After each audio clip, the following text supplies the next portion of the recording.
Good afternoon. Good afternoon, everybody. Good afternoon. Good afternoon. Let's get started. Okay, Sharella is on, Makira. Okay. All right, so last class we did unit 1 where we spoke about company having a separate legal personality. And we also spoke about the way in which you can actually pierce the corporate veil, leading up to the latest case, which is Press versus Petrodel, which spoke about or demonstrated how courts are trying not to actually go behind the Solomon principle and trying to find other ways in which to provide remedies to the plaintiff.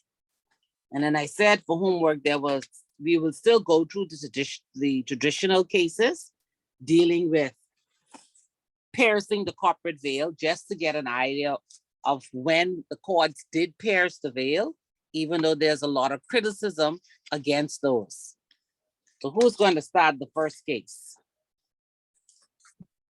I'll go first. I just gonna say I'll go first. Okay, all I'm right. first on the list, so I'll go first.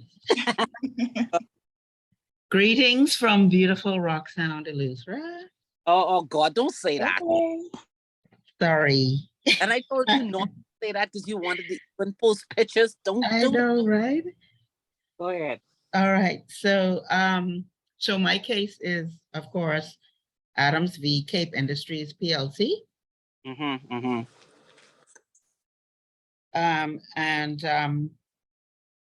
In this case, Cape Industries PLC was a UK registered company and head of Cape Industries Group, which had subsidiary companies in several countries, including South Africa. This company shipped asbestos from South Africa to the US, where they also had a subsidiary company in Illinois. Some of the asbestos was shipped to a Texas company, and several employees of the Texas company became ill with asbestos, which is a toxic chemical, as we know, applied for construction purposes. The employees who were severely contaminated by asbestos dust sued the company in the Texas court. Cape Industries argued that the Texas court did not have the jurisdiction to hear the case because it was a British registered company. Several of the plaintiffs, including Adams, was awarded by the Texas court for personal injury to the tune of $15 million. However, this could only be enforced against the UK parent company if the claimants could show that Cape, the parent company, had a presence in the US. The claimants were arguing that Cape did, in fact, have a presence in the US through its subsidiary in Illinois. The UK courts, I should have said this particular case is an appeals case. In the UK court, disagreed that, and was of the view that in order for the defendant to be deemed present in the US through its Illinois subsidiary, the separate personalities of the individual companies would have to be disregarded. The Court of Appeal held that Cape had not established a presence in the US to the extent that the English court should recognize the US as having jurisdiction over Cape and thereby enforce a US judgment.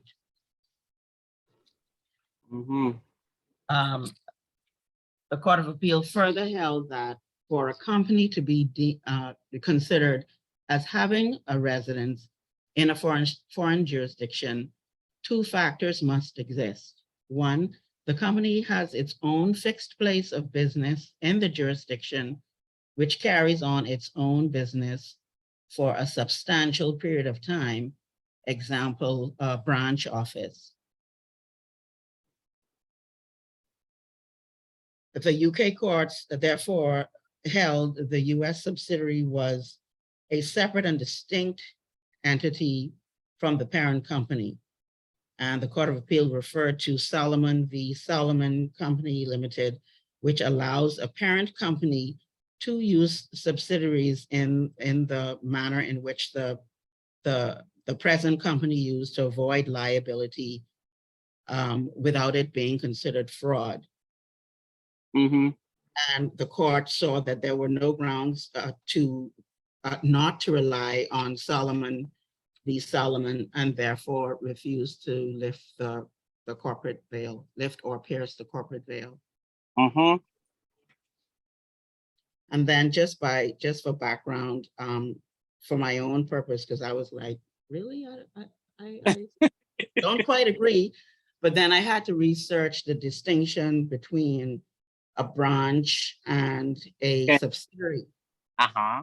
So a And branch is considered an extension of the primary location, whereas a subsidiary is perhaps a new or can be a new business in a foreign country and is considered a separate legal entity, and may operate entirely different in a different business capacity, whereas a branch operates in exactly the same way the head office or the parent company operates, as right. we see with local banks, et cetera, just for example.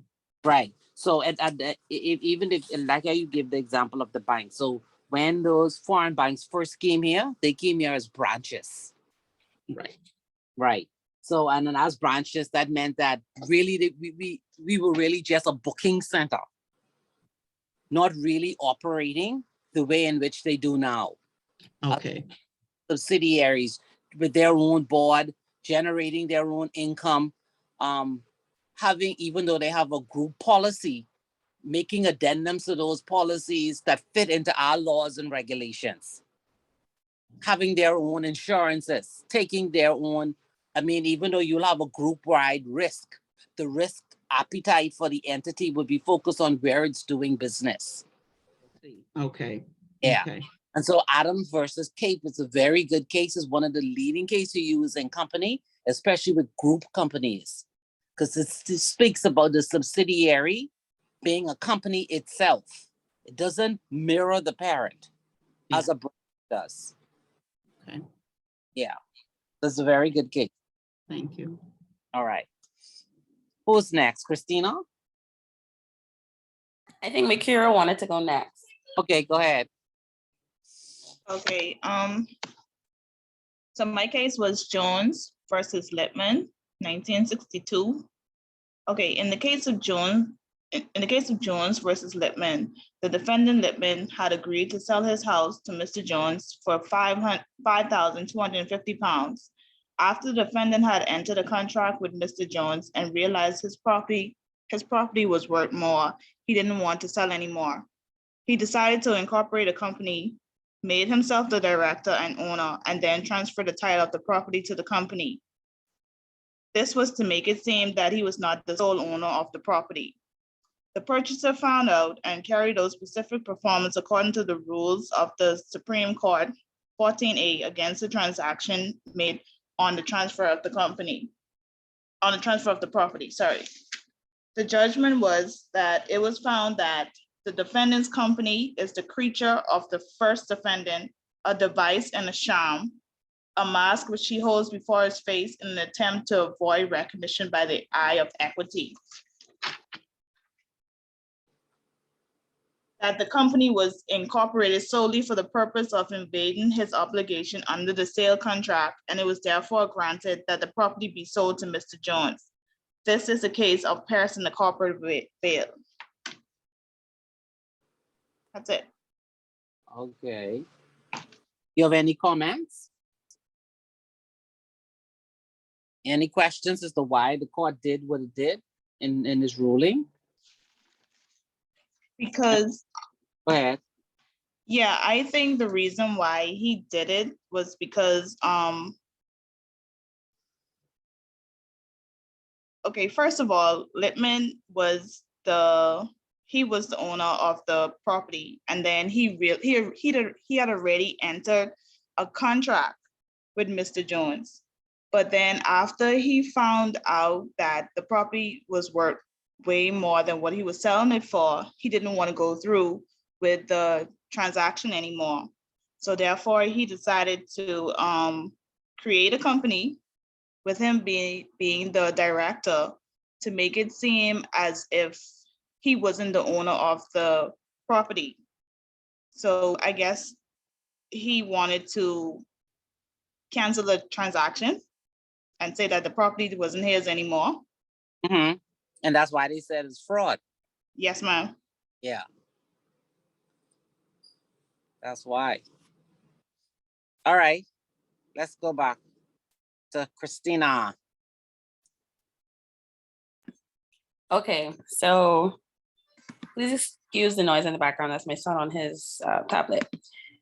My case was Daimler Co. Limited versus Continental Tire and Rubber Co. Limited.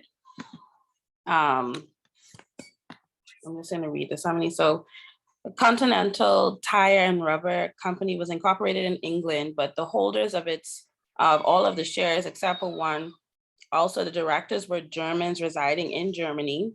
The company had supplied tires to Daimler, but Daimler was concerned that making a payment might contravene a common law offense of trading with the Enemy Act 1914, because at the time, Germany and England were at war. The case started after the outbreak of the First World War, so Continental Tires bought an action against Daimler Co. Limited to recover trade debts. This is a classic corporate case related to alien enemy, trading with the enemy and lifting the corporate veil. And the issue was whether the character of the company's corporate is relevant to determine the character of the company. And is the company capable of acquiring enemy character? And the decision that was made, the court stated that the actions and characters of the members of the company are capable to change the nature of the company and can acquire enemy character on the basis of its characteristics of its members. And so the House of Lords held that though the company was incorporated in England, its effective control was in the hands of the Germans, and therefore the company had acquired an enemy character. Mm-hmm. So that's the summary there. Mm-hmm. Okay, let me do the one for Olivia. DHN, food. And then this one, it's the opposite of the one that Sandy did with Adams versus Cape. So DHN was the holding company of a group of 3 companies. And there were 2 subsidiaries. One held land and one held vehicles, both being used by DHN.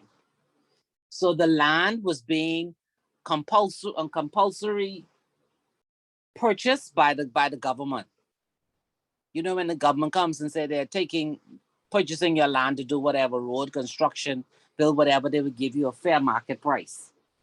So the question came as to whether or not that company itself should receive the compensation, or should it go to the head company, DHN. And the court decided in that case that the separate corporate personality would be overridden. And this was because the subsidiary itself served no other purpose than to own the parent company's assets. So it wasn't like an operating company. All it did was just held the assets on behalf of its parent. And in that case, Lord Denning said that these subsidiaries are bound hand and foot to the parent company and must do just what the parent company says. The group is virtually the same as a partnership in which all the 3 companies are partners. They should not be treated separately so as to be defeated as a technical point. So you see, when you look at a group of companies, it's not as simple as saying, this one is a subsidiary This one is an affiliate. You have to look at how these companies function within the group. What's the purpose for the company in the first place? And then you look at the structure itself, overall, the legal structure of the company to determine whether or not they're all one and the same or that they are separate legal entities. Because you can have a subsidiary which acts and does things as if it is one and the same as its parent. Because things will come down to who has the controlling mind and will of the company. So when we look at Pest versus Petrodel, what was the difference we saw there in the way in which the courts handled that situation, where the wife was saying that the assets of the husband, some of the assets of the husband should be shared with her? What did the courts do?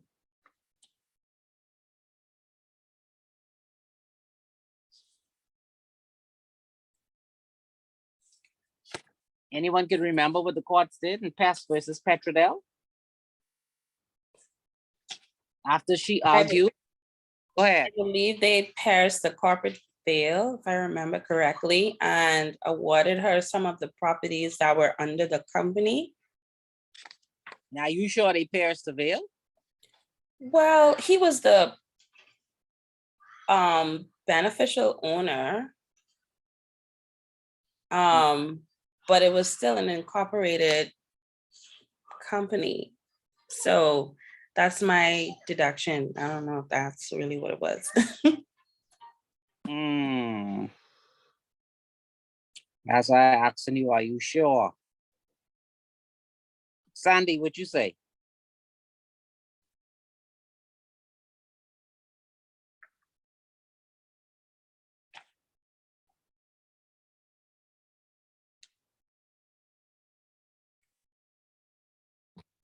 Oops, I'm sorry. Oh, I said, what do you say? I was having a little issue getting my button unmuted. Oh, okay. I literally only skimmed this case in the full disclosure. Okay. Tell me what you skim. From what I gathered, the wife was seeking special leave to treat the companies as part of a nuptial settlement, but the court disagreed to grant her that leave for that request. From what I skimmed, it seemed that the court refused to pierce the corporate veil in order to give the wife what she was seeking. But to speak intelligently about it, my skimming was not sufficient to say on what grounds they refused to pierce the corporate veil. Right, because they went through all of the cases that you all just went through, and the court said they're not going to pierce the corporate veil. They say there must be another way for us to give the wife a part of the estate of a husband. Right, and I think their reasoning behind that, as we would have discussed in our past class, is that the courts are very careful in just using this avenue of piercing the corporate veil or lifting the corporate veil, sort of like loosey-goosey and setting bad precedent. Because if you keep piercing the veil, then what actually is the then there is no veil. There is no longer. Yeah, there is no. Why form a company then? Yeah. Okay, so what they did was they went behind and they used other principles. So I'll give you all another week to read it in detail so we can discuss it, because what it does, you get a better idea of why the courts are now so adamant in not piercing the corporate veil. It's not like before. Before they just go ahead and just pierce the veil. On one of the cases gives you different examples of when the court would have pierced the veils in the past. But Press versus Petrodel tells you that no, they're not going to be doing that anymore, because then you would actually be over time just cutting away that separate legal personality, which is the core of what a company is. Yes. Okay. Okay, now in last class, we mentioned about Bahama Divers, Yes. right? Now, in a nutshell, let me tell you what happened to Bahama Divers. Bahama Divers had a client who came on a diving trip with some friends. He drowned, died. So his wife brought an action in the US against Bahama Divers and another US company. Where Bahama Divers went wrong was Bahama Divers did not defend their matter in the United States. Yes. They refused. Mhm. Even though when you just think about it, let's think about what I just said. He came here to dive with his friends, he died. So if you're in that business, you know, based upon what you've been doing all of these years, you know the process you go through, right? 2, you know you have insurance. Why would you not put in a defense demonstrating what you would have done as a part of your process when you take divers down? That's the fundamental mistake. Because when it came to them to argue in the courts here in the Bahamas, it was too late. Yeah. It was too late. Do you think that was just bad legal advice, Yeah. Mrs. Archer? Yes. Because, like you mentioned, when I read the case, after Christina brought it up last week, as a part of our assignment, I did look at it and discovered what you mentioned just now, and I was like, well, why would a defendant even opt to do that? So there had to be legal advice, and the legal advice what stands from that is that whoever gave them legal advice told them that the matter could not be judged in the US courts because we didn't have sufficient business there. But you see, the US court established that we did, and that's where companies had to be very careful. In the case what the court say, you advertise in here, you soliciting business from here, and so you clears in the United States. There was sufficient grounds for them to hear the matter in the United States. So that's another reason why the attorneys steered them wrong. 1, not entering a defense as to how this man would have contributed to his own death. 2, by saying that just because you're a company incorporated in the Bahamas doesn't mean that you don't have a presence in other jurisdictions if that is where you're soliciting your business from.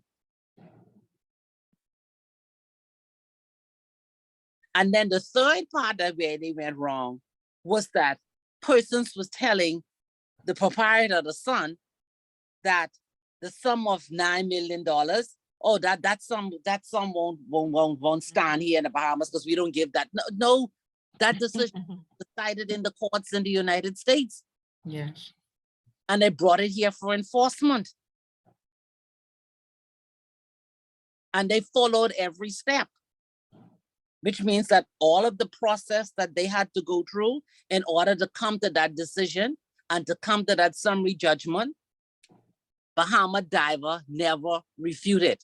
They just stood on the rock, high ground, saying, oh, no, we don't have to answer them. This will never happen. Yeah. This will never happen. They lost. Now, when it comes to a person,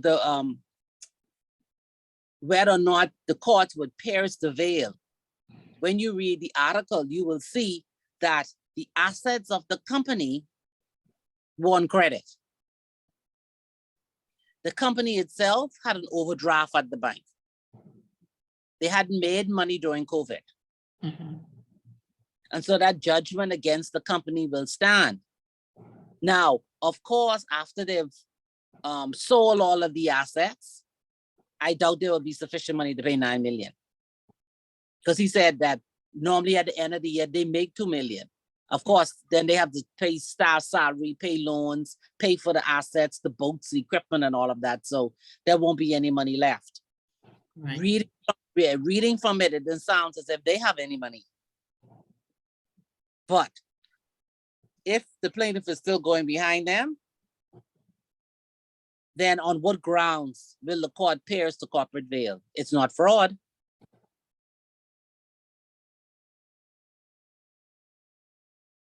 You see what I mean? You have to have a reason in company law to pierce the veil to go behind them as individuals. They were not trying to defraud anybody. The company is bankrupt. Were you able to determine how the diver would have contributed to his own death? Because that seemed to be the prevailing thought from the Bahamian side, you understand? Yeah. Hold on. But hold on. I didn't see any information on what they thought he did wrong. Hold on, I can tell you right now. I had it printed and then on my desk. And so now I have to read it from my computer. Hold on.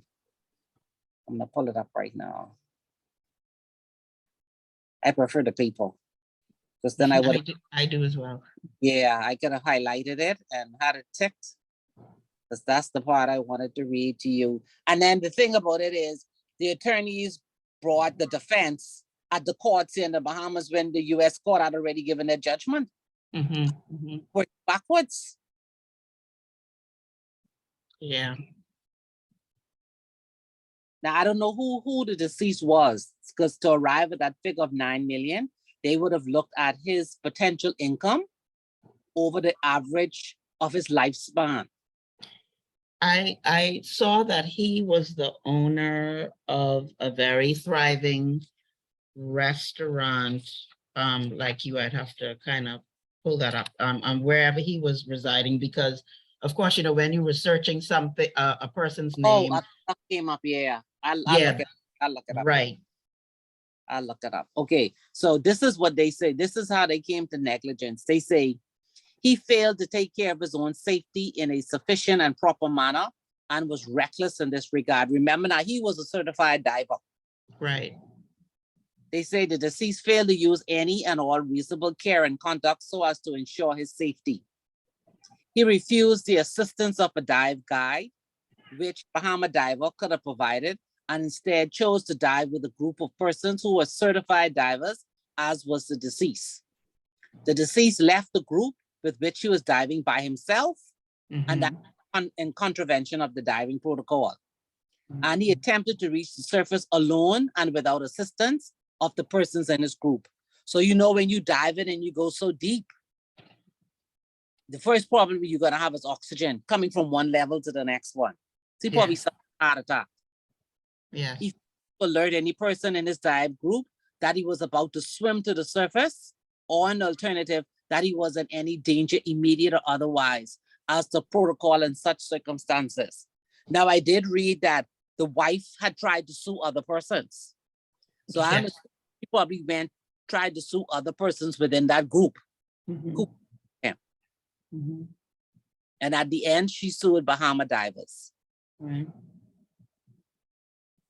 She also ended up suing her brother-in-law about the business in the US as well.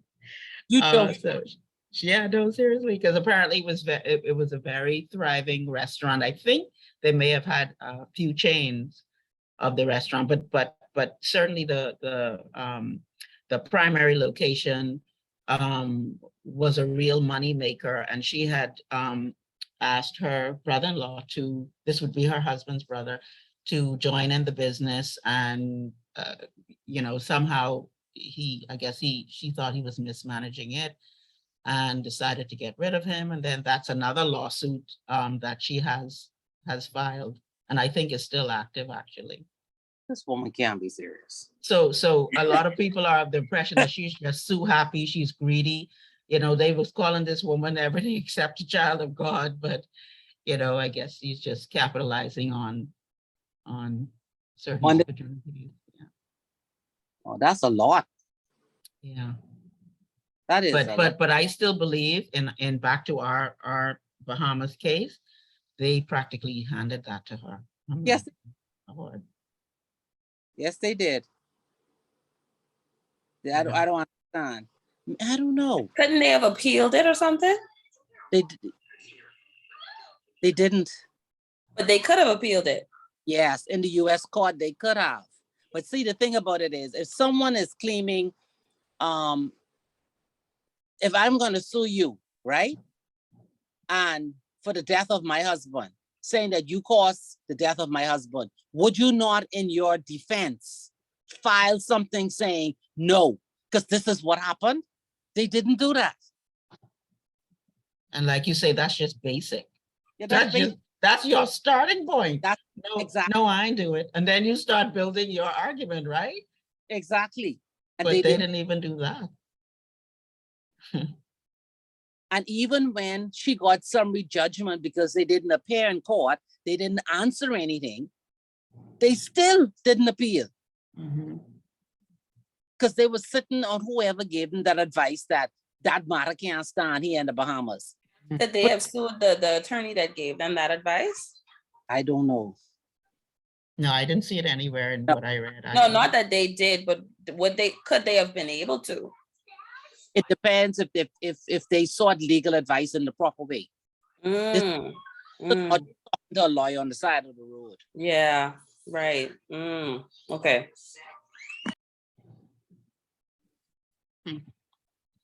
So as much as the owner of Bahama Divers is, making these comments all around, the lawyers just gave him a bad deal. He got bad advice. Yeah. And I think one of the reasons may be because he may not have had the money to retain one of the big lawyers. Because listen to how he was talking. It depends, like if the company itself, the company was enough to pay the salary and pay the bills. And it was something I think that they love to do, but not a company that had in the bank $10 million or $15 million. It's just a small business, well-known small business. So it's really a sad story, especially for Bahamian business. It's a sad story to see that happen. And like, because, there was a lot of, side commentary too. There's like 15 employees lost their jobs and, had their livelihood affected as well. And again, just like you say, the bad publicity and for doing business in the Bahamas and particularly in that industry as well, that put a serious black eye in many cases. Because the thing about it is this, because they didn't file a defense, if I'm a diver, even though he is saying now that he may incorporate another company and start up again, it'll take him a little while. The big thing is that his name itself, even though he's not going to use Bahama Divers, people can go behind and see exactly who were the owners. They're not going to do business with him because he never filed a defense. He hasn't shown the public that he had processes and procedures in place, and he had certified divers who knew what they were doing. He just didn't seek their assistance, probably showing off, thinking he know a bit more than all these Negroes around here. Who are they to tell him to do? He would have been able to win the case. But he didn't do it.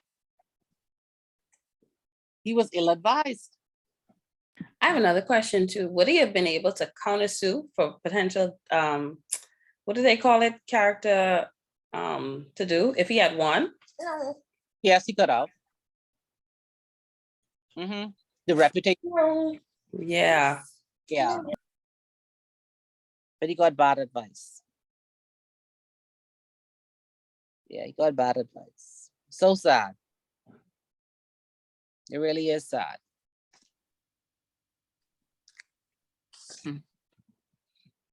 But that's a good one. Yeah, but so there won't be any piercing of any veils. It doesn't fall under the grounds. And like you see the courts, when you read Press versus Petrodel, you'll see the courts they're not doing that very rarely. That would have had to be in a big group of companies.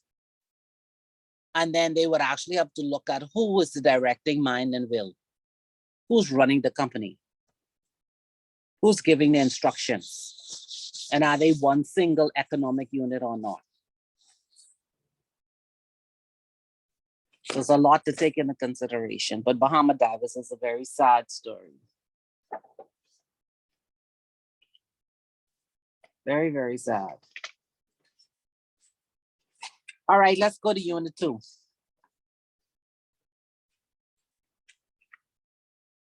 So we know that there are different types of companies here in the Bahamas. Quite a bit. So you could have an LLC. You could have an exempted limited partnership. You have many different types. You have foundations. And so a lot of people come to the Bahamas to incorporate companies. And they normally would select the one that best suits their needs. So a company, when you pull your Companies Act and your IBC Act, companies can be limited by shares or by guarantee. That's the first thing. So a company that is limited by shares, normally they say that the liability is limited. And that liability really refers to the members or the shareholders and not the company. So if you take Bahama Divers, the limitation of liability refers to the shareholders and not Bahama Divers. That's why they were saying that the attorneys came in as soon as the order was lifted for COVID and started to seize the assets of Bahama Divers, not realizing that the assets themselves were on credit from a company in the United States. And that the cash or whatever cash they had in the bank, they also had an overdraft because they're not even sure that they can pay the severance for the employees because they don't have sufficient money. So the liability of the company is always unlimited in the sense that it has to discharge its liabilities so long as it has assets to do so. So that's the issue that Bahama Divers has now, because it doesn't have any assets. So it can dispense its liabilities. So the limitation of liability by shares, that normally happens at the very beginning when you incorporate a company. Or as they say, they call it the formation. And the liability of each member to contribute to the capital is limited to the nominal value. And nominal value means normally when they say each share is at $1, or each share is at $100, or each share is at $5.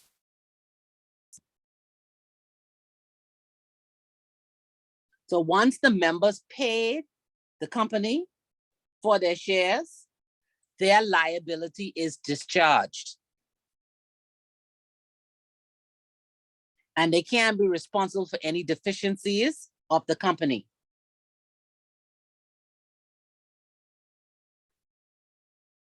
So once the shareholder has paid up his shares, he no longer has any liability in respect of unissued shares.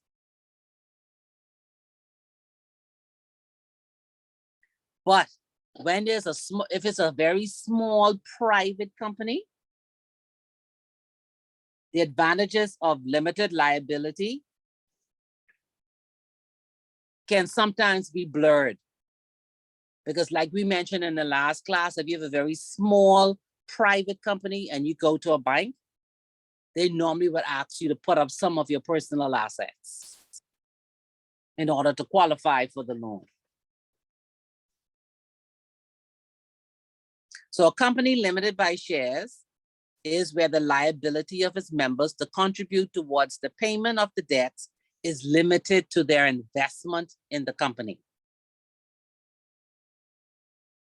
Company limited by guarantee, and that's where the liability of its members is limited by its constitution, the memo and arts, to the amount that they have undertaken to contribute to the assets should the company be wound up.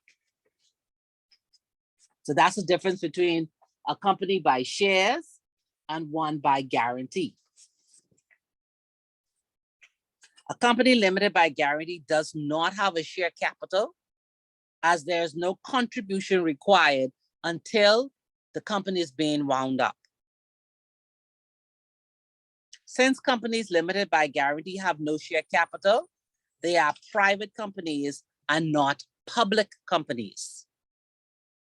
So that's the difference now between a private versus a public company.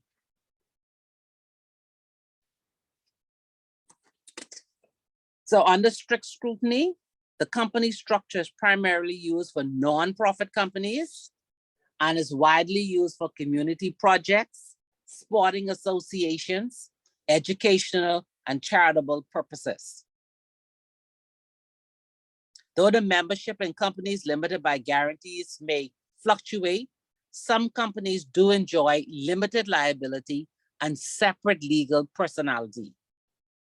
And this allows the ownership of property and contractual rights and obligations without attracting personal liabilities to its members. The Articles of Association govern the membership of companies limited by guarantee, inclusive of the duration of their membership and any events which will terminate the company. Non-profit companies are for charitable purposes, and it prohibits the distribution of profits to the members either by way of dividend or in winding up. A hybrid company is limited by shares and by guarantee. And a public company is a company that is formed in order to enable the investing public to share in the profits of an enterprise. And that's without taking part in its management. A public company may be a company limited by shares or by guarantee and having share capital. And those companies must comply with the requirements of a public company under the relevant provision of the Companies Act and also under the Securities Industry Act.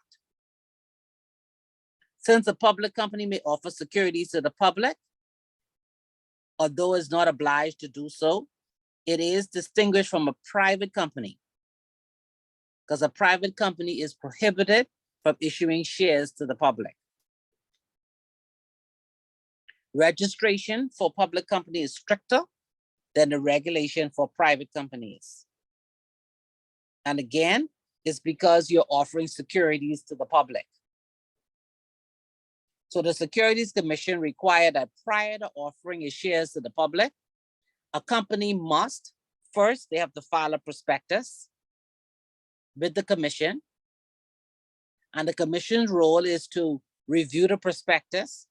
They will ensure that the material, all the material and the information addresses the risk and that those risks are disclosed, that the process for taking up the offer is clearly outlined, and that the information in the prospectus is sufficient for any potential investor to make an informed decision whether they want to invest or not. Once the prospectus meets all of the requirements of the Securities Commission, then the shares can be issued to the public. And then the public company now has an obligation to provide information to not just the Registrar General, but also they have information that they have to provide to the Securities Commission. And that includes their financial reporting their proxy requirements, any material change. Additionally, that company can be listed on BISX. And being listed on BISX, there are other regulatory requirements for that company. Another type of company is a statutory company. And this has a limited liability and is created by a specific statute. For example, a segregation account company or a SAC, or a limited duration company. So a segregated account is an account containing assets and liabilities that are legally separated from the assets and liabilities of the company's ordinary account or its general account. Any company established under a segregated account legislation can operate a segregated account with statutory division between accounts. And what that statutory division means, it allows the assets of one account to be protected from the liabilities of another account. The result is that the accounts will be self-dependent, which means that only assets of a particular account may be applied to liabilities of that account. The divisions between accounts do not create separate bodies corporate. What it really means is that within a single company, which would otherwise be achieved by incorporating subsidiaries, what they do instead is they create separate accounts. Another way they could have done it was just have a floating charge over the assets in favor of the obligations. So there are different ways in which a company can structure itself to protect its assets against liabilities, or like you say, against creditors.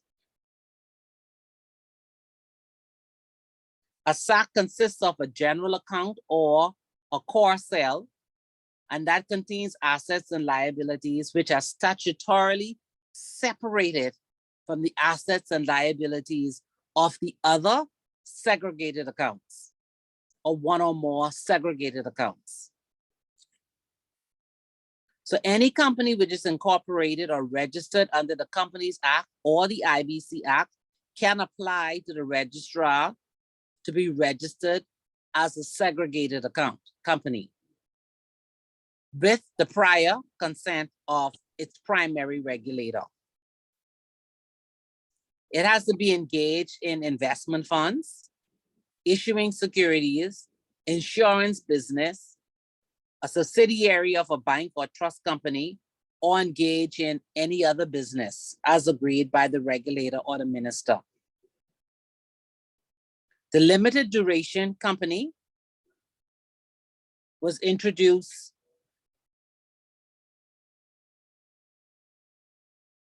by the IBC Act. And essentially, well, the limited duration company, the IBC Act introduced the limited duration company, and it's essentially the same as an IBC. It's just that it's for a specific number of years, or it's for a particular purpose. And that duration is normally for 30 years. And the form is directed towards a certain class of US investors.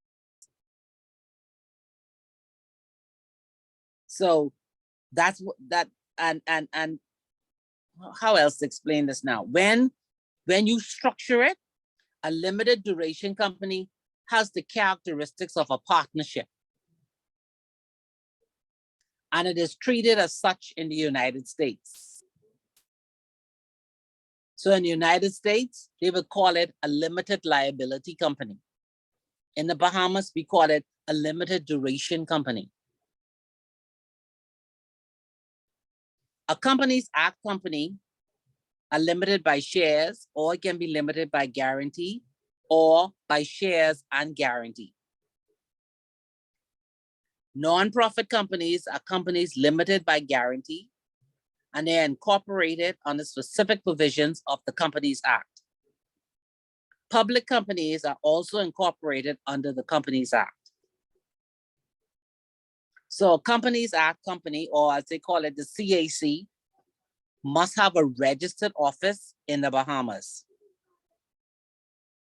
The company is required to maintain certain corporate documents at its registered office. So that's the purpose of every company having a registered office. That's where the corporate documents are kept. And those corporate documents include the memo, the memorandum, and articles of association, the share register, the minutes of its meetings, and the resolution. It also has to have 2 directors for a CAC company and 2 shareholders. The officers of the company can comprise a president, a secretary, a treasurer, although there's no statutory requirement as to the specific officers that a CAC company must have. The secretary or authorized person under the provisions of the articles is required to affix the seal to the company to certain statutory documents. The registrar, of course, has the whole formation and incorporation of a company can be done on its e-service platform. One of the first steps in incorporating the company is to confirm that the name or the proposed name is available and reserve it. So under the Companies Act, Section 4, the name of the intended company may consist of words, a combination of words and numbers, a dual name, could be an English and a foreign name. The English name need not be a translation of the foreign name. However, where a foreign name is used, the applicant for the name reservation and subsequently the company must provide the translation of the accents, the characters, and any other distinctive marks or scripts or symbols used in the foreign name. The company's name is reserved for 28 days. And of course, you could extend it for 2 periods of 14 days. The Companies Act also allow any person to forego the name reservation for an intended company. And in this case, instead of giving it a name, you can actually give it a number. And that'll be generated electronically. So notwithstanding the memo and arts, or notwithstanding the fact that the memorandum is the only document required to be filed at incorporation, it is normally practice that they would file both.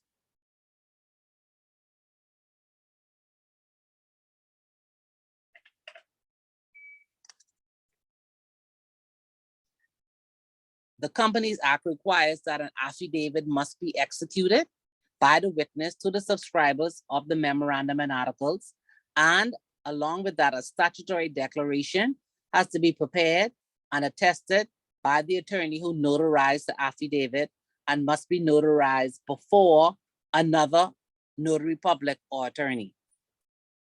The objects of the companies may be any activity that is lawful under the laws of the Commonwealth of the Bahamas.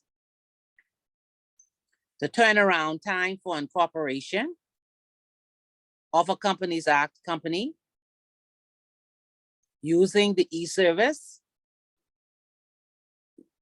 they boast 24 hours. The practitioner says 48 hours. Expedited incorporation is 1 hour if there are no delays. The date of incorporation of the company is the date that the memo and arts are filed in the company's registry. The Companies Act companies are normally the corporate vehicle used by local businesses who wish to conduct business in the Bahamas with limited liability under a valid business license. A national insurance number must be obtained prior to obtaining a business license. A business license is required for any entity which is carrying on or wishes to carry on business in the Bahamas. To obtain a business license, the company must complete a business registration form, submit proof of citizenship of the beneficial owners of the company, a copy of the certificate of incorporation of the company, a copy of the certificate of registration from the National Insurance Board, a copy of the lease of the property, a copy of the certificate of sanitation from the Department of Environmental Health, and of course, the license fee. The trade name of the company does not have to be registered separately, and it can now be included in the business registration form under the Business License Act. CACs are required to file an annual statement confirming the shareholding, any change in shareholding, the directors, the officers. A proof of seal is required upon filing the first annual statement of the company at the company's registry. The annual statement should normally be completed and filed within 14 days of the company's annual general meeting. An annual return declaring whether or not 60% of its shares are beneficially owned by Bahamians must be filed on or before the 1st of January every year. For companies registered on the 1st of January in each year, where not less than 60% of its shares are beneficially owned by Bahamians, must pay an annual government fee of $350. And companies where less than 60% of its shares are beneficially owned by Bahamians, they have to pay an annual fee of $1,000. It's important to note that in addition to obtaining a national insurance number as a company employer and business license, a Companies Act company may be required to register for VAT if it is a business providing certain goods and or services that are subject to the VAT regime. A company must have at least 2 directors, and within 3 months of the date of incorporation, the directors of the company, limited by shares or by guarantee, and having a share capital, the directors should call a general meeting. The shareholders should be, the meeting for shareholders meetings, they should be held at such place as is provided by the articles, or in the absence of any such provision, at a location within the Bahamas as the directors determine. The meeting of members can be outside the Bahamas. If a quorum is not present within 30 minutes of the time appointed for the meeting of members, the meeting stands adjourned to the same day 2 weeks thereafter, at the same time and place as if at the adjourned meeting a quorum is not present within 30 minutes, the members present constitute a quorum. Now, I won't go through VAT, because in terms of VAT, it is a consumption tax, and normally that's left to the accounting department to determine what is taxable and not taxable. So it depends on the guidance provided by the Department of Inland Revenue. But we know that for registration, that has to be completed within 14 days of meeting the requirements. And the VAT controller will register the business within 21 days of your application for registration. So once you're registered for VAT, you're issued a certificate of registration, which must be displayed, because that gives your TIN number. And that TIN number is quoted on all of your sales invoices and your receipts. So a VAT registered business also pays VAT on goods and services it purchases from its suppliers. Remember now that only VAT registered businesses may charge VAT. A business that does not register for VAT when it is required to do so will still be considered a taxable person. So you can't avoid, as a company, being labeled as a taxable person.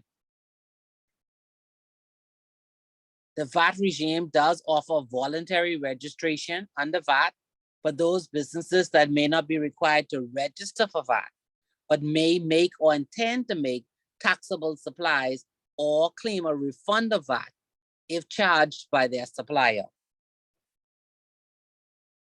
And if the companies are part of a group, you can register for VAT as a group.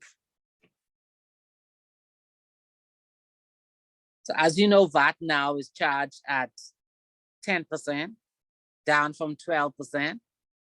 And we will wait for recommendation from the IMF to see what it will be at in another 2 to 3 years.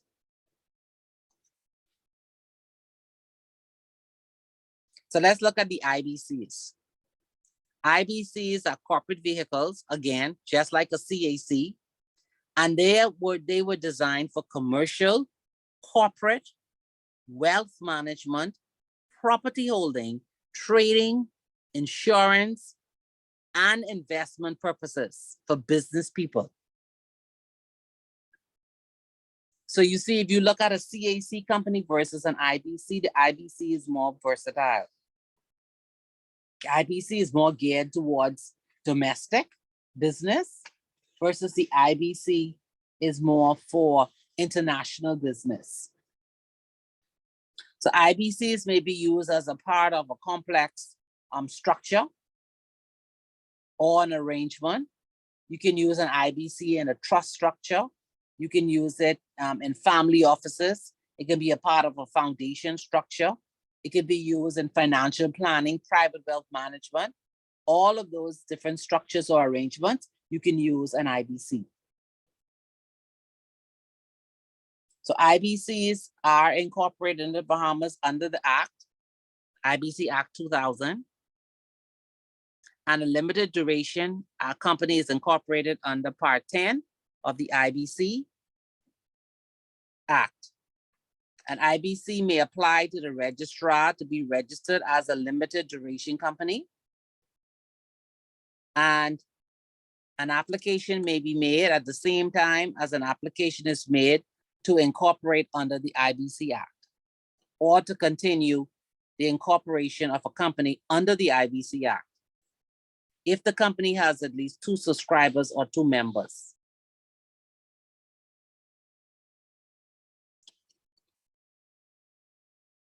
So if the company was not already incorporated as an IBC prior to its application, the memo of the company must limit the company's duration to a period of 30 years or less. The name of the company to include the words limited duration company or LDC. An existing company incorporated under the international business company may also register as a limited duration company. And the company ceases to be an LDC if the registrar issues a certificate of dissolution, or the registrar issues a certificate of incorporation, which requires a change of name for the company that does not include the words LDC. Or the company passes a resolution in accordance with Section 18 to alter its memo to winding up of a limited duration company. Cancellation of the registration of the company that exceeds or is capable of exceeding 30 years. Under the IBC legislation, IBCs are no longer prohibited from conducting business with Bahamian residents or from having an interest in or lease real property in the Bahamas. They remain versatile corporate entities of international business. No person or entity other than a bank or trust company licensed under the Banks and Trust Companies Act shall incorporate an IBC unless such entity is licensed and approved under the Financial and Corporate Service Providers Act. IBCs may maintain bank accounts with banks operating within the Bahamas, subject, of course, to CDD, customer due diligence, and KYC, know your client, and other documentary requirements. They also have to maintain professional contact with attorneys, accountants, and other consultants. So when it comes to incorporation is completed by a registration by the Registrar General at the company's registry. You would file your memorandum and articles of association,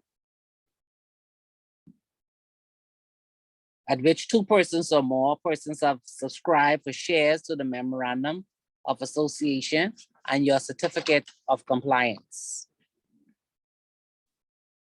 So similar to the incorporation process for a CAC, you would go through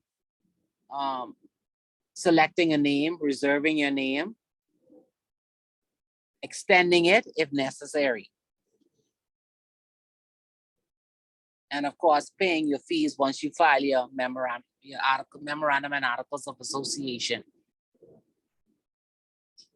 So like a CAC, an IBC can be limited by shares, by guarantee. You could have an unlimited company, you could have a limited duration company, and you also can have a segregated account company. So when you speak about incorporating a company,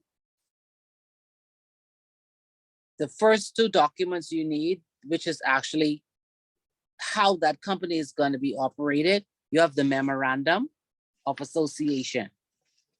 And the memorandum provides the name of the company, the location of the registered office.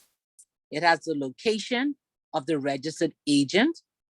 It has a statement stating the object. And remember, the object is to operate a business that is legal within the laws of the Bahamas.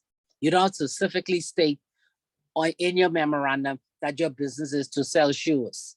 You just give it a wide one which says that you will operate within the laws of the Bahamas. The authorized capital, and you define the classes of shares that you're going to issue.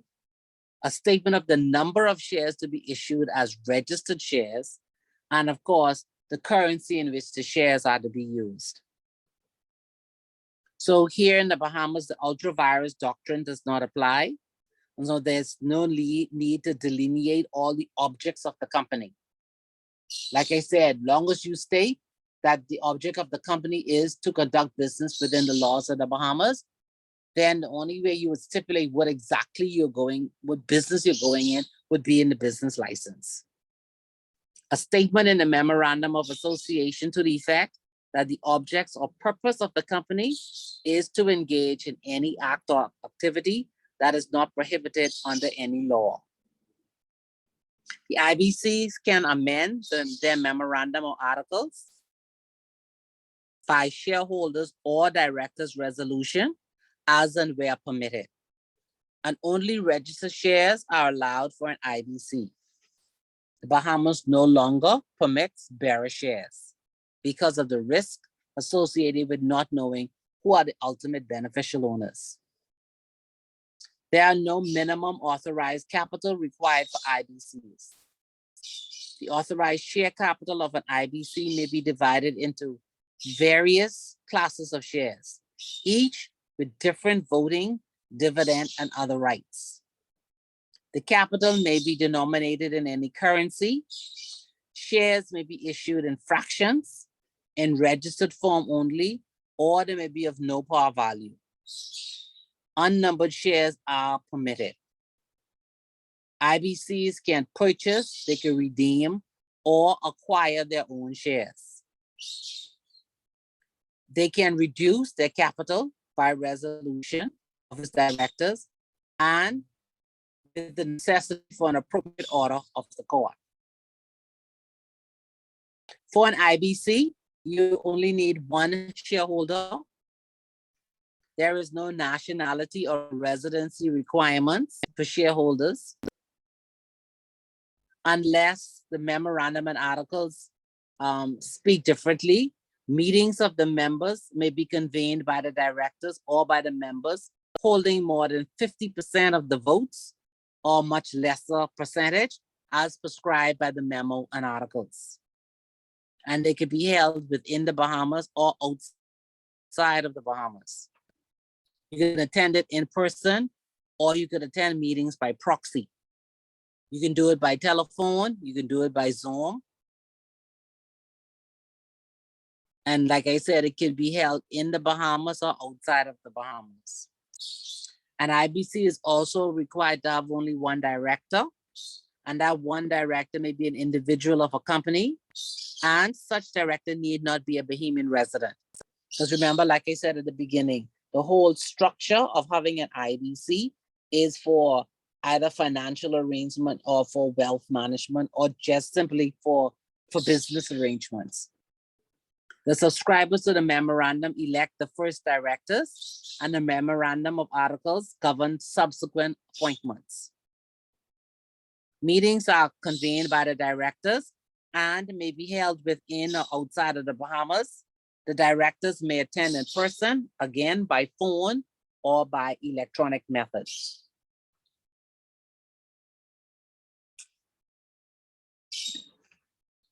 IBCs may indemnify their directors against all proceedings in which they provided or acted honestly and in good faith with a view to the best interests of the company.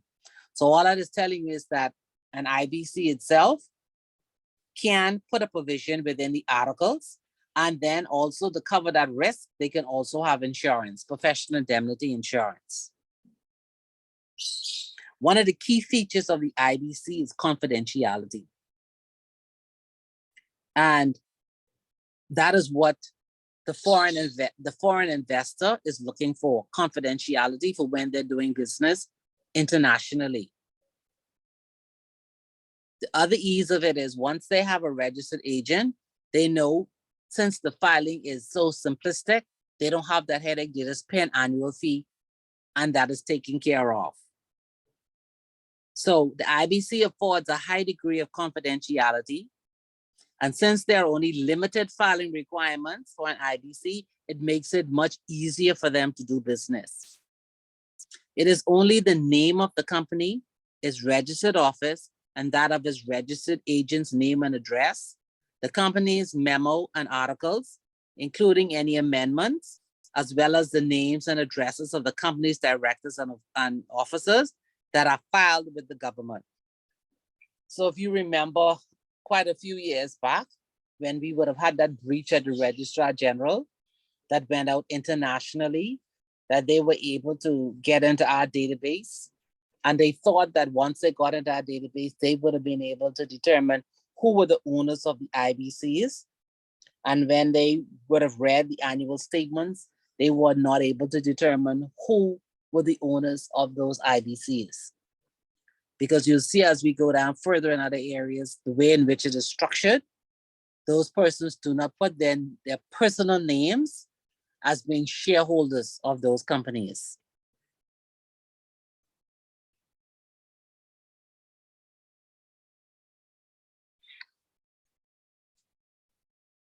So a registered office, registered agents, and registers. But no, before I go into that, but remember now, when we have to file under BOSS, this is the government's database, you do have to disclose as a registered agent, you have to disclose who is the beneficial owner. But in terms of the information that is at the Registrar General's office, the actual ultimate beneficial owner is the name that is on that statement. So an IBC is required by law to maintain a registered office and registered agent in the Bahamas, minutes of meetings and copies of resolutions of directors, members and officers. A register of directors and officers are to be kept in the registered office. An IBC must have a corporate seal, an imprint of which must be kept at its registered office. Now, before I go any further, let me say this now before I forget. Did anyone start to look at the Companies Act and the IBC Act? the actual law itself? I haven't. I mean, Okay. just, again, not just skimming. all right. Yeah, same, But not nothing in substantive. detail. I haven't had a chance to look at it. No, I haven't. So let me finish this section and then I'm going to tell you what you need to do for homework and going forward in terms of the legislation. So so the words could become clearer. Okay. Okay. So company compliance, IBCs must maintain copies of the memo and articles, the register of directors and officers, share register, the register of directors and officers, and they have to be filed with the registry, the company registry, and the Registrar General's Department. Now, why I mention now the legislation is because whether it's a CAC or it's an IBC, and you now know that they're used for different purposes, there are statutory filing requirements. One of the key things is you have to know the difference between the two. What's required under a CAC and what's required under an IBC. And you'll see at the end of this chapter where we've given you like a table. And what I like to do for the table is for you to have both legislation side by side. So you begin to see the sections and what each section says. So I like to go through the sections. This is what's required under the CAC. This is what's required under the IBC Act. So you see that there are two different requirements. One is more onerous than the other one. One is simple, one is more complex. Both are companies. Both can do business. Both can be by shares. Both can be by guarantee. Both can be by shares and guarantee. But what it comes down to is the purpose for which they are used. And that's why there's a difference in terms of the statutory requirements. So an IBC has a lot of features.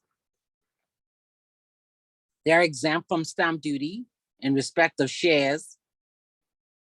Exchange control regulations don't apply. They may issue fractional or no par value shares. Only 2 persons are required to incorporate an IBC. You could purchase or acquire its own shares, outstanding shares. It's not subject to any business license fee. There's no income tax, no corporation tax, no capital gain tax. The doctrine of ultra vires doesn't apply because as long as it's doing something that's within the laws of the Bahamas. It's very easy for mergers and consolidation with other companies. It's minimal filings if you compare it to a Companies Act company. The assets can be transferred in trust for the benefit of creditors or shareholders. Capital may be expressed in any currency. It can hold directors and shareholders meetings by telephone. It could pass directors and shareholders resolution by consent in writing or by means of electronic communications. It can have one director, who could be an individual, or that director could be a company. And they don't have to be here in the Bahamas. Securities and other Bahamian companies. Securities of an IBC may be held by anyone. The dividends may be paid in money and shares or any other property or only out of surplus. A foreign company may provisionally register with the registrar of companies to become and to be continued as an IBC. It could transfer by continuous to another jurisdiction. It could transfer by continuous from another jurisdiction because there are other jurisdictions that are similar to the Bahamas that have a similar product like an IBC. The exemptions from exchange control regulations for non-Bahamian owned IBCs. Of course, it can use the word limited or corporation or incorporated or Society Anonyme, or Sociedad Anonima, or any abbreviation, such as LTD, Corp, Inc., or SA. The IBC also allows companies already incorporated under the Companies Act to continue as an IBC if they meet certain conditions. So you see why, in terms of jurisdiction, that we're looking to find out who owns these IBCs in the Bahamas. Of course, they were looking for government officials, for wealthy persons to see how they are conducting business internationally and whether they own any companies in the Bahamas under the IBC Act. Comments and questions? Yes, hello. Hi, everyone. Just one question. I know that you said that it was a task when they were looking, when they hacked the registry, but they couldn't find the beneficial owner because, one of the main points of the IBC is, confidentiality. Agreed. But filing the register of members, oh, no, so the register of members would not be a requirement to file with the registrar, just the directors? Because that Yeah. would have to be the owners of the company on that particular document. So I got a little confused there. No, not that. What you file with the registrar is the statement, Okay. right? So the annual statement on the front would tell you who are the shareholders. Mhm. Normally for an IBC, they don't have their own names. Ah, okay, okay. Yeah, Alright. it would be held by someone in a nominee capacity. Okay. And that's normally the arrangement for company.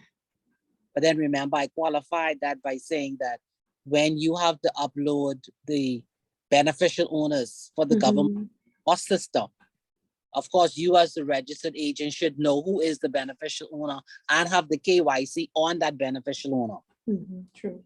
Yeah, but the public information, it's not there. It's not disclosed. Okay. So our requirement was just to, do you know who are the beneficial owners? Yes, we do. Mhm, right. So that to close that hole that they were trying to pull us into. That we had a lot of companies and we didn't know who the owners were. Mhm. Of course, we did. Thank you. Someone else was going to ask a question. Yes, the continuation of a foreign company and registration of a foreign company, are they one and the same?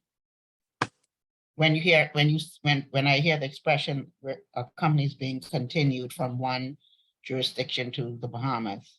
Yeah, you could do it either way. You could be here and you want to go to another jurisdiction, or you could be jurisdiction and you want to come here. Okay, Yeah, it could be either way. but continuation is the same as registration. It's a different Right. process. Oh, okay.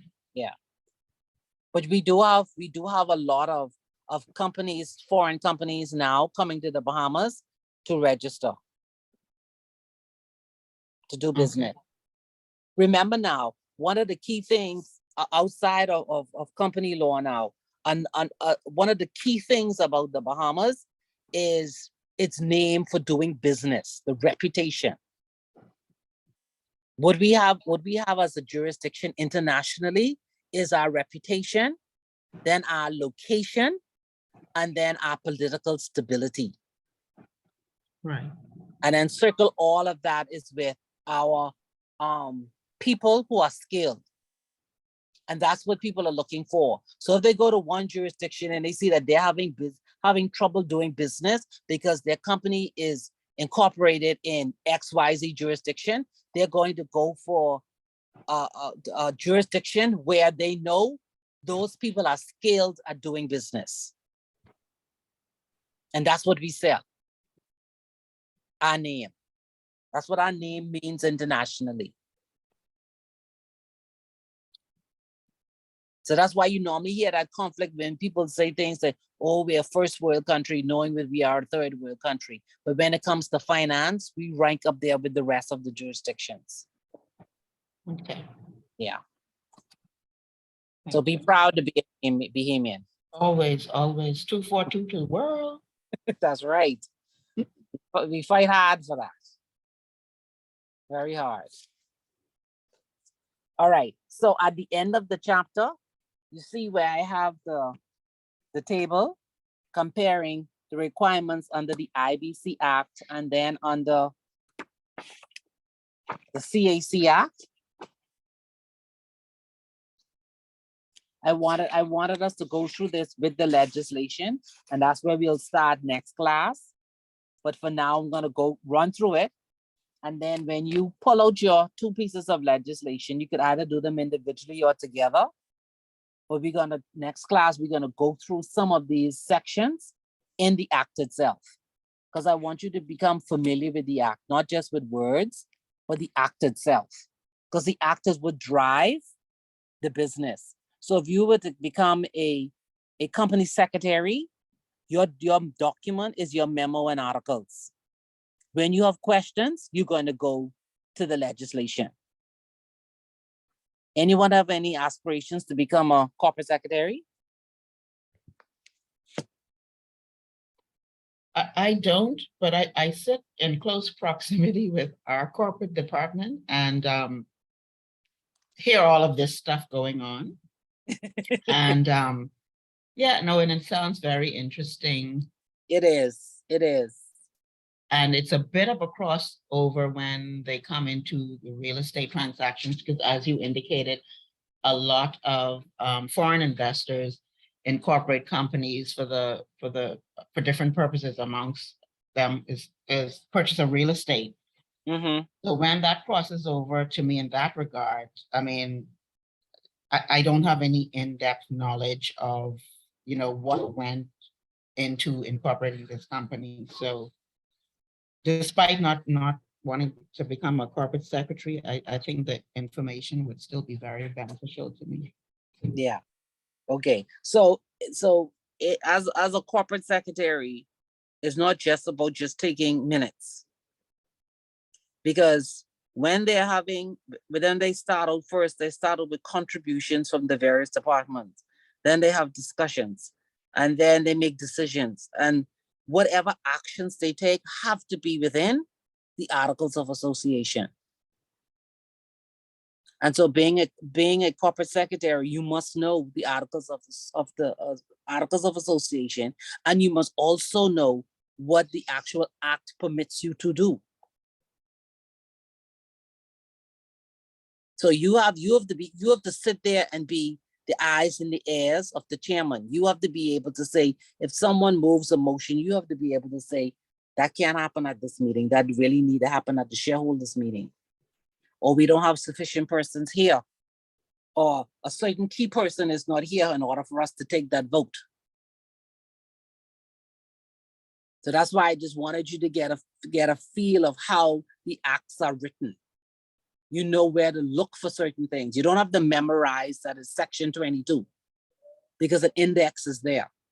But you have to be able to know where to look for what you need to know. And where the memorandum, where the articles are silent, at the back of the act, there is a table, and that table is the template that they use for the Articles of Association.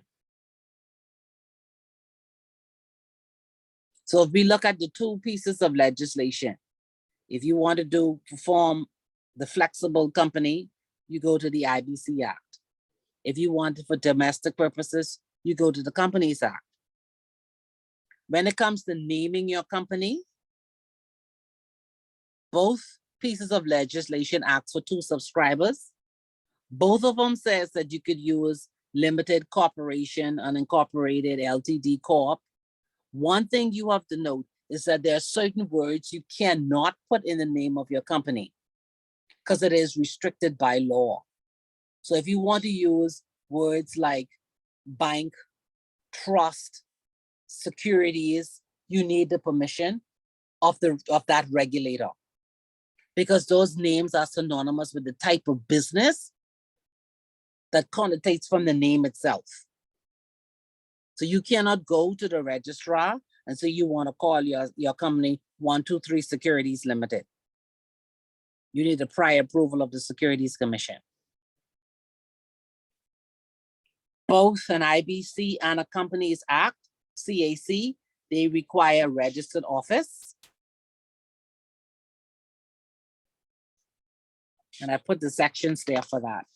But we'll see that when we look at the act next week. You must have evidence of compliance with the act for incorporation. So under the IBC Act, that's called a certificate of compliance. Under the CAC, it is called a statutory declaration. Under the IBC, there's no minimum or maximum capital. Under the CAC, again, there's no minimum or maximum, although the standard is $5,000. Under the IBC, stamp duty on capital is not applicable, while under the CAC, there is a charge of $100 on the first authorized capital of $5,000, and then it's $5 on every additional $1,000. Under the IBC, you must have at least one director. Under the CAC, you will have two. So what you'll see under an IBC is that you'll see John Doe. He is the shareholder or member. He is the director. And in some instances, he is the secretary. And he is also the authorized signatory. That's the flexibility that an IBC gives you. Annual general meetings for an IBC, it is not required. The directors, if they wish to, and like I said, in most instances, the director is one person who is also the shareholder. They could decide to have an AGM. Under the CAC, they have to have at least one every year. One annual general meeting. Statutory meetings are not required under an IBC. Under the CAC, within 3 months of incorporation, they have to hold a general meeting. Extraordinary general meetings are not required under an IBC.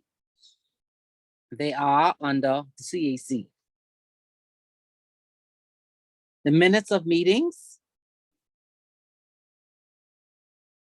they are only referred to under the CAC, where it says that minutes of all resolutions and proceedings of general or extraordinary meetings of the company and of directors or managers must be kept in writing. Unanimous shareholder agreement, an IBC can have one, and we'll discuss those later down, because those are critical. That's a critical piece of document that you should have, especially when there is a disconnect between shareholders. So unanimous shareholder agreement, you can have that also under the CAC. Register of mortgages is not required under CAC, but it is required under the IBC Act. So there are some distinct differences between the two. National insurance number, not required for an IBC, but it is for a CAC. And that's if it is an employer. So a company that is an employer needs a national insurance number if during the currency of its business, it decides that it no longer has any employees, it has to advise the National Insurance Board. Alteration of its capital, an IBC can increase or decrease its capital, and a CAC company can do the same. Now, when it comes to maintaining documents at the registered office, an IBC has to keep its memo and arts there, and any amendments that they made to it, an imprint of its seal, the register of directors and officers, and a share register. The CAC has to keep at its registered office, its memo and arts, the minutes of its meetings, the shareholders' resolutions, any notices that were issued, copies of any documents, and the register of members and officers.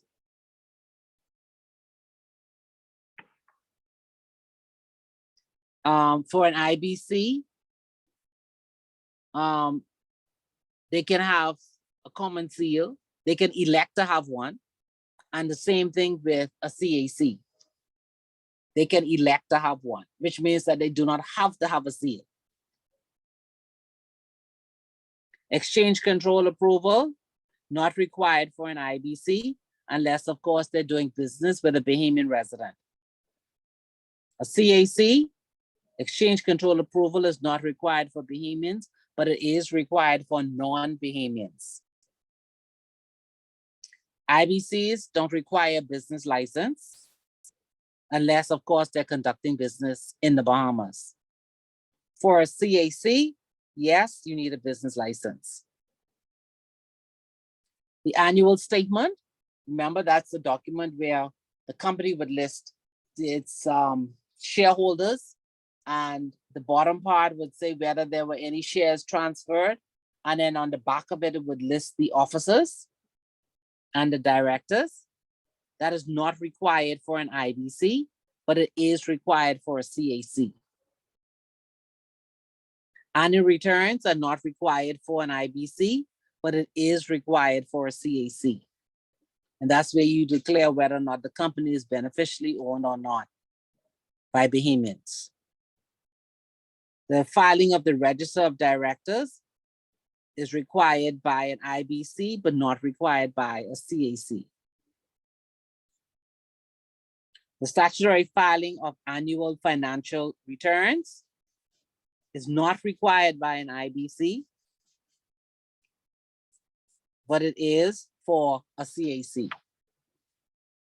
So you can see the difference between an IBC and a CAC and the flexibility that an IBC would give a foreign investor, because they're not, that requirement for those statutory filings are not for an IBC.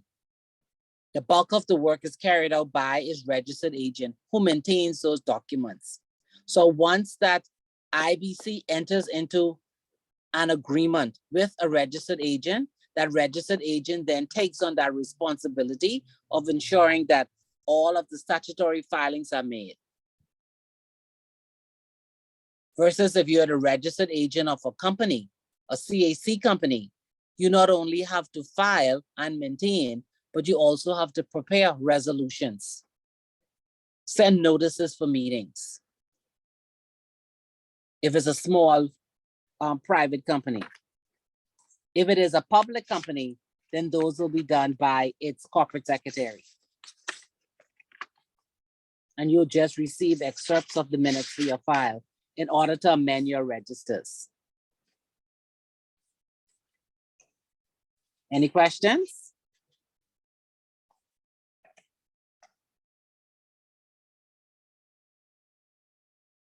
Yes, I have a question, but not on what you were just sharing. Okay, go ahead. You had mentioned earlier about the purchase of shares that shareholders have to pay based on the nominal amount. So my question is, does the payment go into the company's account, or is it required to be paid to the? On the liability side, the authorized share capital 5,000. Yeah, yeah. And on the asset side, you see the cash of 5,000. So that goes into like, no, so for each share, like if, for example, I was having a share hold 50 shares at $1 value, would they then pay that 50 shares to the bank? The bank account of the company. Okay, just wanted to make sure. Okay. Yeah. Because then that becomes the capital. Right, okay.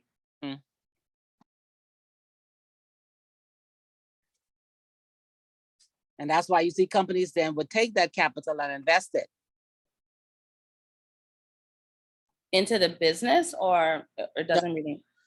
Well, you can invest it into the business, but then of course you got to look to see if something were to happen,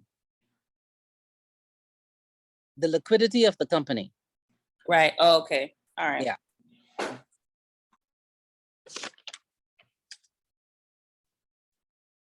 That's why you see some companies like how back to our same Bahama Divers, that's probably why they would have leased their equipment. One is liquidity, and other one, it would be the risk of owning it. Remember now, if you own that type of equipment and it becomes outdated, you put your company at more risk.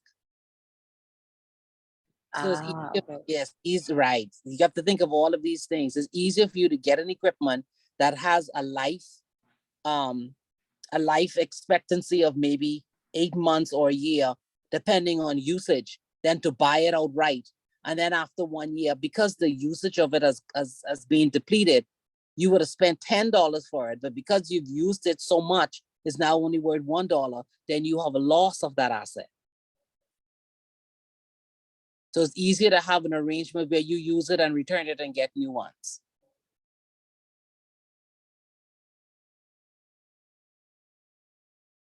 There's a lot of things to think about when you go into business.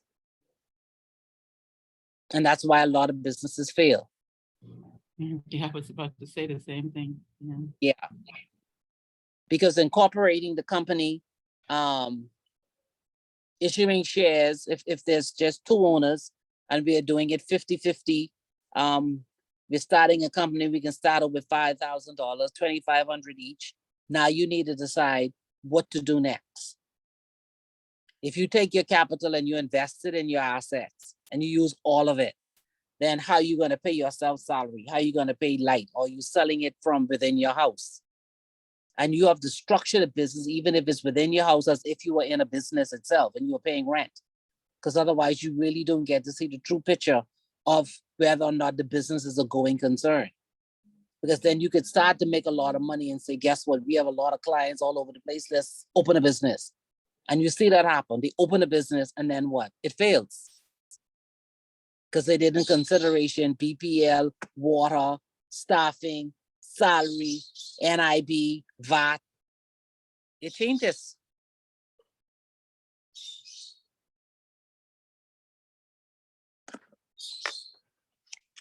So it's not a simple process. And it could be just like how Bahama Divers were. So yeah, they were in the business, yeah, they were good at it, but there are risks. And the risk is if you are sued. They had insurance. And if you have insurance, someone can sell you insurance. But what do you do with that insurance? How do you protect yourself in the event that something happens and you need to rely on that insurance? And insurance is not going to pay you if you were negligent.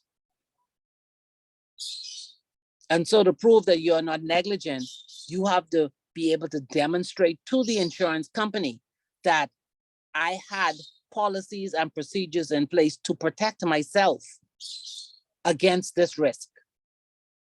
And my staff had annual training. My equipment is only used for X number of months based on the international standards. So there's a lot that's involved in running a business.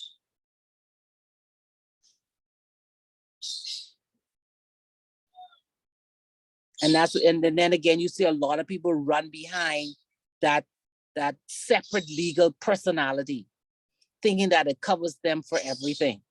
So even though the courts won't pierce the corporate veil, the whole point is that you lose your reputation.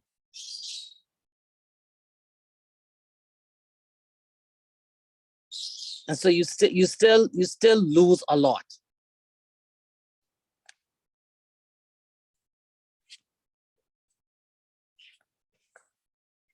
Any comments?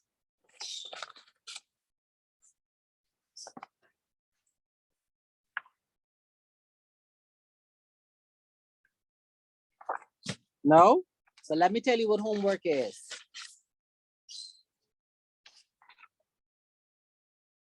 Homework is, I need you to write me a very short, you can email it to me, a very short essay. Now, when I say short, I'm not saying 5 lines.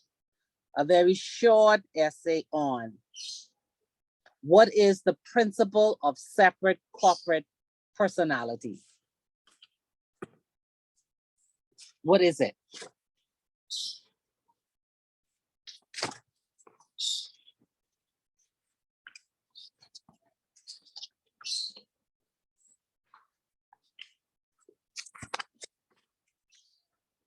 Everybody has that? Hold on, can you repeat that? What is the principle? Of separate corporate personality.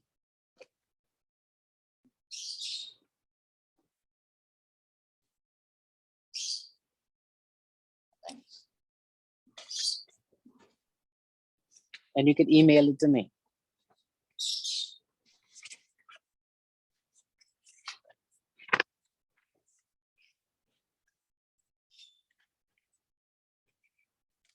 Let me see if you've got it. And like I said, it's not 2 lines. But it's not too long. I mean, if you want to write it by hand and then just scan it, that's fine too. You don't have to type it if you don't want to. You can do it by hand. When is it to be submitted to you by? Let's decide. Class is set, so can we have it Wednesday, Okay, and then we'll go over it. We'll do press versus Petrodel first, solidify. So by the time that we incorporate it in your answer,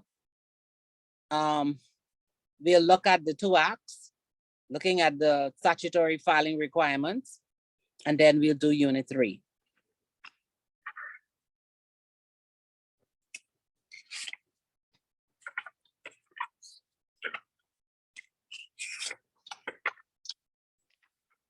I have another question. Go ahead.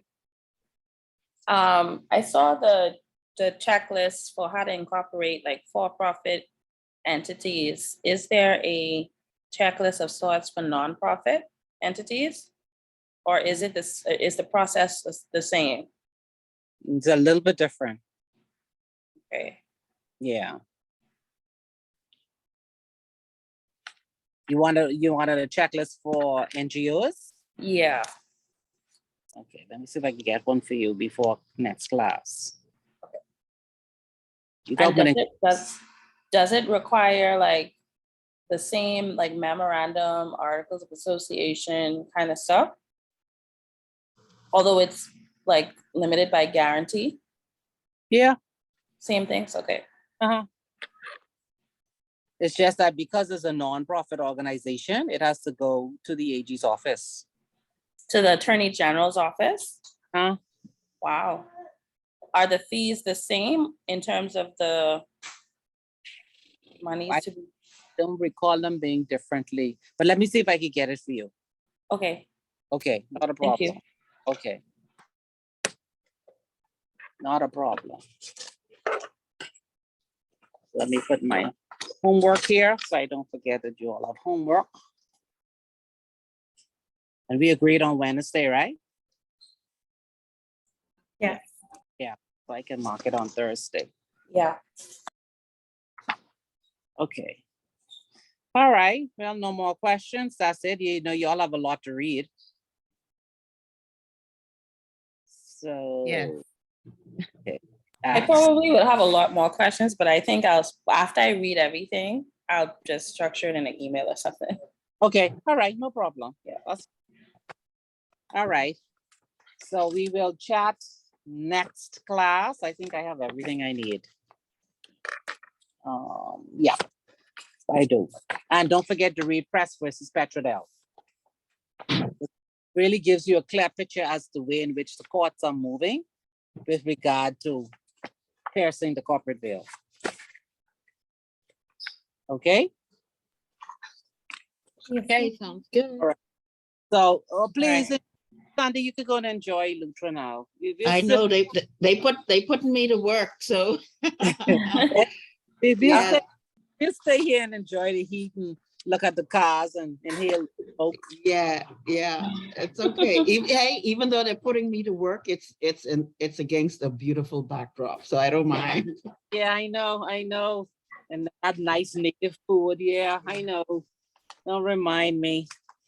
Okay. Well, have a good weekend, everybody. Take care. Alrighty, take Bye. care. Bye-bye. Okay, thank you, Ms. All Sarcher. right. Take care. All right. Bye. All right. Okay, bye-bye.